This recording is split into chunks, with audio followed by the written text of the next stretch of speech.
Have you ever heard of sin or contagious giver?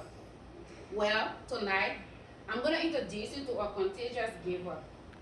This person is passionate about giving and she has changed my life. I am grateful that she did.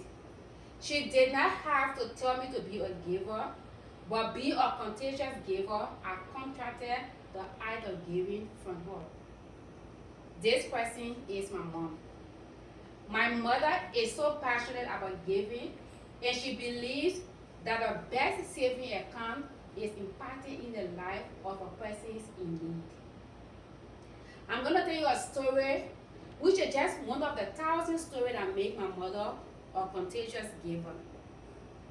One day back in Liberia, my brother had come back from campus to get his final fees that were enable him to sit a final exam.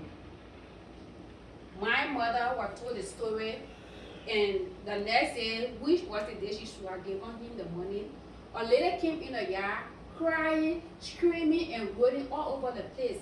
We were all astonished and were wondering what happened because we did not know this woman. We haven't seen her before. My mother asked what was going on. And the lady explained, my 12-year-old daughter is at the hospital dying because she lacks blood and I do not have money to buy blood. My mother said, God is in control, be calm. Few minutes later, she told the lady, let's go to the hospital. And they went to the hospital along with my brother. The money for the unit of blood and other medication came up to $150 US. My mom paid the money. The 12-year-old child was transfused. The next morning, when Patrick got ready to go back on campus, and he asked my mom where was the school fee, she went in and gave him the $50. And he asked where was the bottle 100. And she said, I saved the life of a 12-year-old girl with the money last night. And we all got furious and angry that she had to go the extra mile. And then she said, if Patrick does not say the exam, my mind is at rest because I saved the life of a dying child. And from that day, my mindset of giving changed.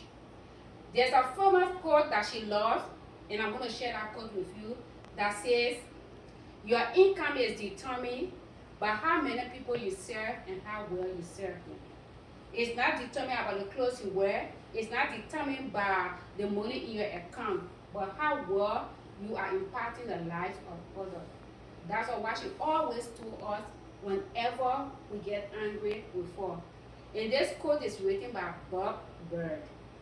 My mother is not a rich woman, nor is she doing a business that generates profit, yet she is passionate about giving, and my dad called her unbelievable giver because she gives and she can give her last cent to save somebody's life. It is because of my mother and the act of giving that I decided to form my non-profit organization to be a help to people in need in my country, Liberia. Today, everyone sitting in this room, remember that you can make a change in somebody's life. You don't have to be rich. You don't have to be famous. You don't have to have a huge business. But there is something that you have and somebody needs it to reach to the next level. Remember, the 12-year-old girl was transfused because my mother bought her the unit of blood. She got well, and she and her parents came to appreciate my parents. Today, if you remember anything, remember that it takes what you have to get somebody to where you want to be. Thank you.